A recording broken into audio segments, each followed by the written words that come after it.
My name is Denis Johanson, and I'm a wood carver. And I learned to carve about 12 or so years ago in Texas. My wife bought me 6 carving classes, and I never stopped carving. I'll show you a few of the pieces here that I'll point out a few of them that I'm particularly happy with. This piece over here is the 3rd piece I ever carved, and that's actually our dog playing the piano, and the dog's name was Tootsie, and we had a picture of that. And the hard part about that was learning how to carve it, a relief carving, so the keys of the piano look like they're actually flat when they're really not flat. Relief carving has a lot of deception. You want to make things look like they have depth when they really don't have depth. For example, from here to here is a very, very short distance, but when you stack back and look at it, it looks like it's an actual bench. The next thing that I carved was my grandfather. And this is my grandfather's carving here, or carving of my grandfather here, taken from a picture that was shot by his son-in-law. We laminated on a piece of wood here to be able to bring out his hand and the pipe. And the thing that's somewhat unique about this carving is how we did the glasses. Because most often when you're carving glasses, you carve the rims and then you push back to the face where you want it to be. In this case, this level here, where we left it like there was glass in it, and then we carved it with the same distortion that you get through glass, so that it looks like you're actually looking through glass, which was a fun thing. This is the first thing I ever showed in the Iowa State Fair, and I got a blue ribbon on it, and since then the standard was set high, and if I don't get a blue ribbon, then I'm disappointed. The one beside it, I wrote the poem as well as carved the Cardinal. The Cardinal was carved on a piece of wood that it was glued down with hot glue. Then we just heated up the board that it was glued on, which released the Cardinal, and we mounted it on a piece of birch plywood. And then using a dentist tool, actually, that went 2,500 revolutions a second, we carved in the poem itself, the word with the poem. That was a particularly fun thing because I'd written the poem as well as done the carving, so it was kind of like a double whammy on that one.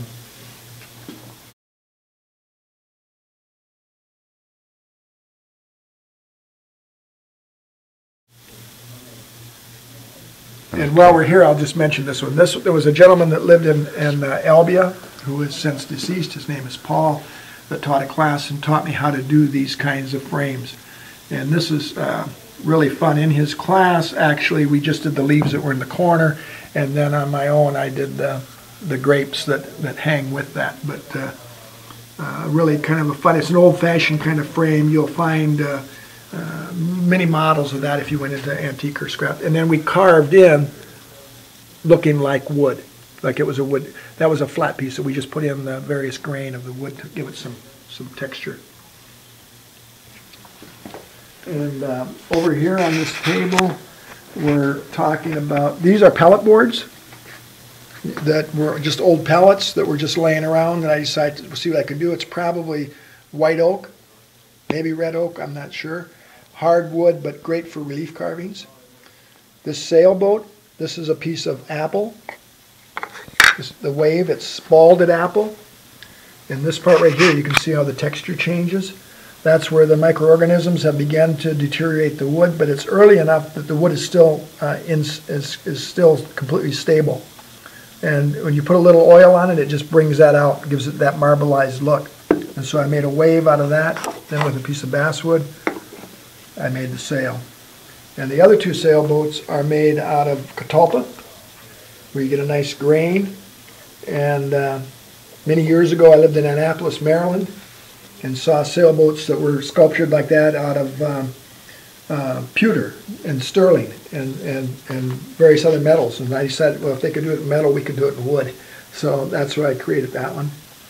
And this one, we carved the hummingbirds at one time, and I carved the morning glory at a different time. This is carved out of basswood, as are the leaves, and wire throwing through a piece of found wood. And then I just added the hummingbirds to that to give it a complete look. The one behind that, I don't like the deer. but I like the rest of it. And again, the gentleman in Albia that I mentioned earlier was who was the instigator of that, and really taught me a lot about how to make a tree and a leaf look in that kind of a setting without having to make 1,000 leaves. All of these ornaments are things that at one time were done in the round, and I decided I could shrink it down and make it, they're flat, but you'll see that the back is carved as well as the front. And so you can hang it on a tree, but the way I make them, you can also stand them, so they can sit on a mantle or whatever. And this has been the thing that I've actually had the most success with. I sell things through a few galleries and a website that buys from me, and I've actually sold in the hundreds of these ornaments. So that they're really fun, and I'm always looking for new. I already got a plan for another one that's going to give a Santa Claus as opposed to a St. Nicholas, and then on his back there'll be a backpack with toys that'll be at this size as well. The angels are new this year. This angel, this is my old angel.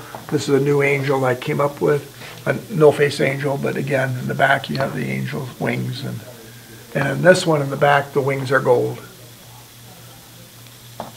I walked right by my favorite guy right now, and that's my 52-inch tall hinged Santa. And I kind of call him a Gumby Santa because you'll see he's only that thick, you know. But he'll stand. He's hinged at the knees, the hip, the elbow, the shoulder. And where I came about this, my wife had given me a book that had a very small hinged Santa in it, just at the hips and at the shoulders. And I was selling in a gallery in Evanston, Illinois. There was a folk art gallery, and I asked the lady if she'd be interested. And she said, only if you can beef it up. So then I made one out of a 2x4, and I realized she was exactly right because you could do so much with the face. And from that I evolved to ones that were 10, 12 inches tall, and they had, then I carved ski poles and skis for them. And then one day I said, I wonder how big I can actually make one. And I made one that was 48 inches tall, and I sold that one, and so then I created this one that was 52 inches tall. And on this one I've done a little bit different because I haven't used as much the relief carving technique, and so I actually laminated on a piece of wood here to bring the nose out and give them a better face. And then in the beard cuts and in the hair cuts, and there's hundreds and hundreds of cuts in here to give that look of a beard, and it's painted with acrylic paint, sprayed with a spray lacquer, and then antiqued with an antiquing wax, and then again sprayed with a lacquer. And then on the other one over behind us is the clown that is the same technique. He's 48 inches tall.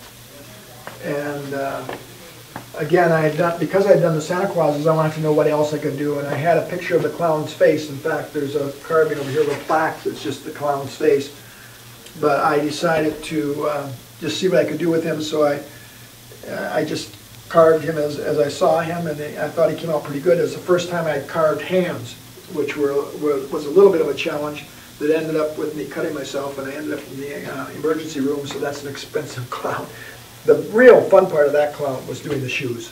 That was a whole different deal for me. I learned to insert the actual leg into the shoe, and I run a piece of doweling through that to hold that.